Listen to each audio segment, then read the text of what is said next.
One of the most frequent questions that I get concerns chemotherapy.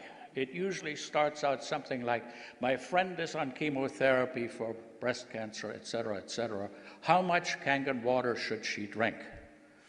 Well, first of all, she could drink all she wants because there's no magic or mystery. Kangen water is good for any human condition because it is the best water you can drink, just parenthetically. During chemo, many doctors advise that antioxidants be discontinued. Well, it turns out that there's a total myth, and that is completely wrong.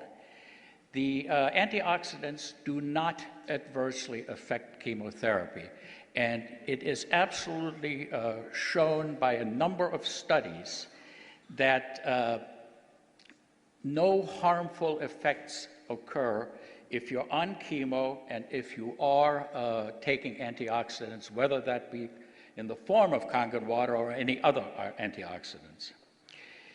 The NIH did 3 separate focus groups on compliance with doctors' orders, and they found that in study groups where people were asked to discontinue their antioxidants, whether they be in the form of pills or whatever, nutritional supplements, only 20% complied. So it's a total waste of time to ask them to do it in the first place. And also, a review published in May of 2007 by Cancer Treatment Reviews, 855 studies were reviewed, and not one single one showed an adverse effect of antioxidants while on chemo. And so basically that chapter is closed.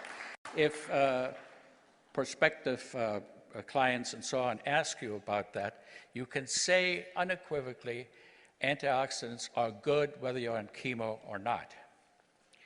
Now, what about benefits of Kangen water in patients who are undergoing chemotherapy? Are there any? Well, let me say that they are actually quite huge, and I do that based on personal experience. Dr. David Carpenter and I have corresponded, and we were friends, and he has the same experience, that the side effects that patients get with chemo, nausea, vomiting, loose bowels, etc., are much lessened in those that faithfully drink their Kangen water. And I think I know the reason why, because when you get dehydrated, all these symptoms get worse. When you get dehydrated, you may become acidotic, and all the symptoms get worse. And you know very well that this water produces an alkaline effect in the body, and that it can actually reverse metabolic acidosis.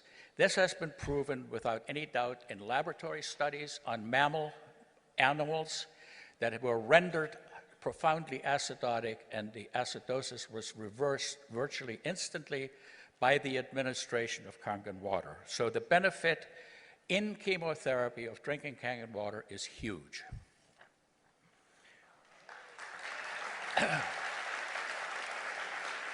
Now, what about radiation therapy? It is being used widely throughout the country for certain types of breast cancer.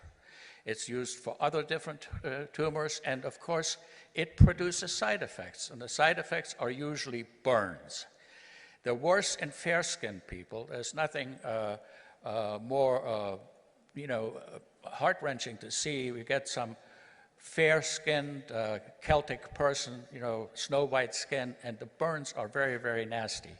The ingestion of the Kangen water helps healing, and the topical administration of 11.5 pH water, say you take a towel or something like that, wet it very well, lay it onto the skin for 15 minutes twice a day, especially right after the radiation treatment, and it is an amazing effect that this has on ameliorating these types of symptoms, and I highly recommend it.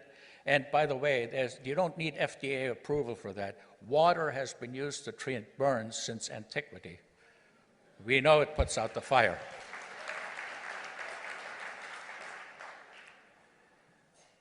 Another question.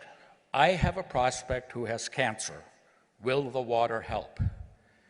Well, first of all, there is no scientific data that we can quote that the water would cure. However, because the product promotes wellness, because the product gives us good hydration, and good hydration makes people feel better, people with cancer should drink all they possibly can because it will make them feel better about themselves and also improve their sense of well-being, which is, as far as I'm concerned, the best thing that you can do when you have a miserable disease. Now, here's another question, and this has been battered around a number of times and asked in different forms, which is the following. Can you become too alkaline by drinking too much Kangen water? And the answer is absolutely no way. Our bodies have a very, very efficient mechanism of dealing with acid. And there are two pathways, one through the lungs and the other through the... Now, organ transplants. That's a frequent question.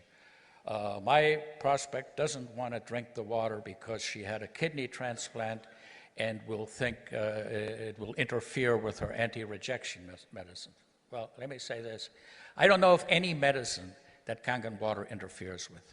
I think that's a total myth. In fact, I have now met 3 heart transplant patients who are in the Kangen water family and multiple people with kidney transplants.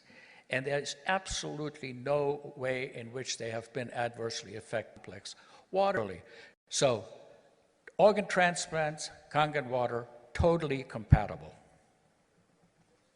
And then there is a list, I'll just tell you a quick list of conditions that I've been asked about and have been asked to advise on how much and what pH water to drink. These are by no means all of them, but lung, liver, and bone cancer, leukemia, melanoma, brain tumors, Hodgkin's disease, pancreatic cancer, colon cancer, stomach cancer, ovarian cancer, uterine cancer, throat cancer, breast cancer, bladder cancer, prostate cancer, and myeloma, and others. And the answer is all the same for all of them. The water is good to hydrate people who are chronically dehydrated, which most cancer patients are. It does not cure the cancer, but it definitely can't hurt, and it might just make you feel better.